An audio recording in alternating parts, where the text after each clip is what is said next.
Good morning. Mark Oswald from ADM ISI with some thoughts on this week's central bank events.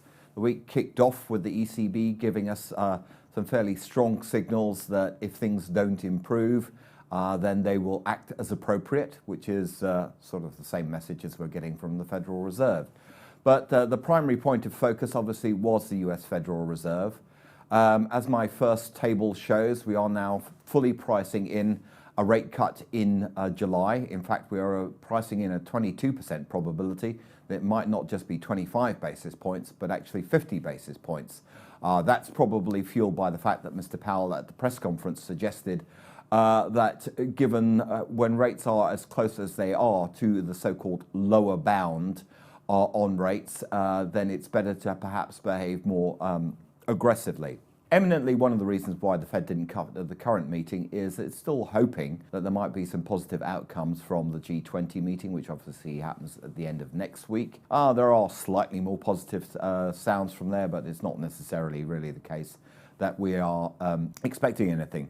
So we have basically got 100 basis points of rate cuts priced in by March of next year, which is a pretty aggressive trajectory, one would have to say. And I think it's worthwhile in that context having a look at the next table, which is the Fed's own projections. If you just looked at those projections, you wouldn't have expected the sort of message that they gave us. They've revised up their GDP forecast for 2020 very marginally. They have revised down the projection for headline PCE inflation this year to 1.5, which is well below the target of 2%, but it's still seen back at target roughly over the next 2 years. And indeed, core inflation also only seen down, revised down very slightly. So those projections really wouldn't have made one expect them not to lean against the markets, what the market's discounting in the way of rate cuts. And indeed, if you actually have a look at the Fed's projections, yes, they did cut them, but they're basically assuming that where we are currently on rates, we'll be back at in 2021, and we won't be down at the 1.5% that the market's discounting. So well worth bearing in mind, I think, because the lack of any move by Mr. Powell to lean against the market expectations, I think is quite significant, and it does actually suggest that as much as they probably will deliver on a cut in July, the bottom end of where they end up may be somewhere different, particularly if we start to see things improve with the global economy. So how about the market reaction? Well, if we have a look at the next table, what one can see is we've now got US 10-year yields down at 2%. We've got record lows in both Japan, unbelievably. Japanese government bond market, the great widowmaker trade of the past 25 years in terms of anyone who's sold it has always ended up on the wrong side of that.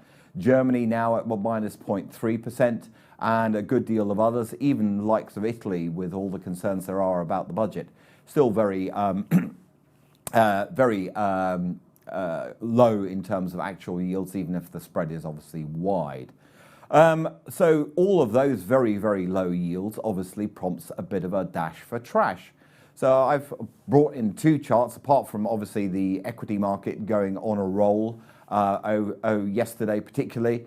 If we have a look at the next two charts, what one can see is the Fed's move also sparked a very sharp move in high yield credit in the US. We basically lopped off 30 basis points off that spread. We are towards the lows of the last 9 months. We're not quite at the lows that we got to last year. But it really is it raises one very big question on all of this, as does the next chart, which is of the emerging market bond spreads. That one's somewhat more cautious, even though the dollar is obviously weakening. But it does raise a big question, because if the Fed's message basically is that the global economy is starting to blow a lot of headwinds into the US economy, then will we, as we are gradually approaching the earnings season, really want to be going into riskier assets when the outlook for the corporate sector, given the global economy, isn't exactly that great?